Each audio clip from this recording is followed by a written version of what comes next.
Don't skip. This is a very important video. Don't mind my hair. Don't mind the scratch on my face. Listen. Here's the problem. Dalawang magkasunod na yung napapanood kong ganito. I think I need to share this one already. I need to use this platform to share this information. So, may napanood ako na babae. Sabi niya, isang kilalang telecom company, yung SMS sa kanya na parang i-collect na yung points sa load. Ganon. Tapos i-click yung link para makuha yung freebie. So, clinic niya. Pili daw siya ng freebie. Ang napili niya is maleta. So, ang ganda daw ng maleta. So, namili na siya, ganyan. Tapos, babayaran lang niya 90 or 99 pesos para sa shipping fee. Babayaran na niya yung shipping fee, diba? Kinuha na yung card details niya.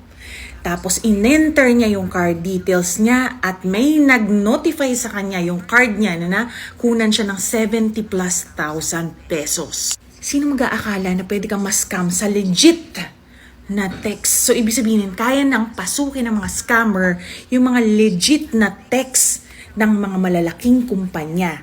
Kaya, kung ako sa inyo, kahit anong mangyari, do not click links, okay? Do not enter your personal information, especially yung mga card details nyo, iwasan nyo muna. Eto pa, meron pa ako napanood. Sa ibang bansa ito nangyari, pero syempre, yung technology na yun, pwedeng gumapang sa atin dito sa Pilipinas, di ba?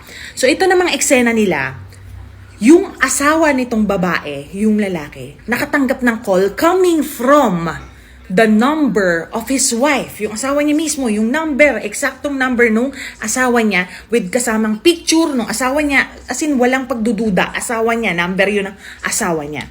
So, in-answer niya yung call and then, nagsabi yung may hawak ng cellphone daw nung asawa niya, yung number na yun mismo ng asawa niya na nasa kanila daw yung asawa niya.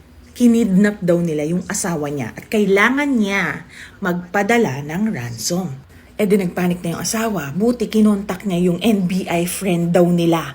At sabi ng NBI friend, patagalin mo lang yung conversation ng 5 minutes, ganun-ganon. So, ang unang alibay nung asawa, saan mo ba gusto ipadala yung pera? May inano siya na parang sa ano natin, sa bansa natin, parang mga GCash, PayMaya, parang mga ganyan. So, prinavide niya. Sabi nung asawa, paano ba magganyan? Hindi ako marunong magganyan. Paano ba yung dina-download ba? Parang ganun, dinidelay niya para pumasok dun sa 5 minutes na utos sa kanya nung NBI friend niya, yun yung advice. Na nire-request nung asawang lalaki is, parinig muna ng boses nung asawa ko bago ako magpadala ng pera sa'yo. To be sure na safe yung asawa ko at wala ka pang ginagawa sa kanya. Pero itong guy na gumagamit ng number ng wife niya, hindi mapakausap yung asawa niyang babae. So doon medyo nagkaka-idea na siya na wala sa kanya yung misis ko. So ang ginawa daw ng asawang lalaki, in-end niya yung call.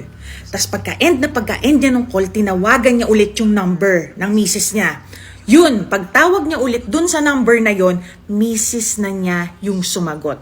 Pinuntahan niya yung misis niya at confirmed, ginamit lang nung lalaking caller yung number ng misis niya. Diba mga what? Paano nangyari yun? It is important to share this kind of information kasi nga pwede nang mangyari to sa atin dahil sa mga advances in technology. No? Share this information and make sure when you experience this kind of situation, stay calm. Think. Again, do not click links. Do not share your OTP. Do not share card details. And yung family nyo, gawa kayo ng code. Yung mga keywords na kayo lang yung nagkakaintindihan para sa mga ganitong klaseng mga scenarios. Meron kayong mga clue kung anong nangyayari sa isa't isa. I would like to take this opportunity to invite you rin to watch Christian Talk para kahit paano magkaroon kayo ng idea kung bakit sobrang gulo na ng mundo ngayon.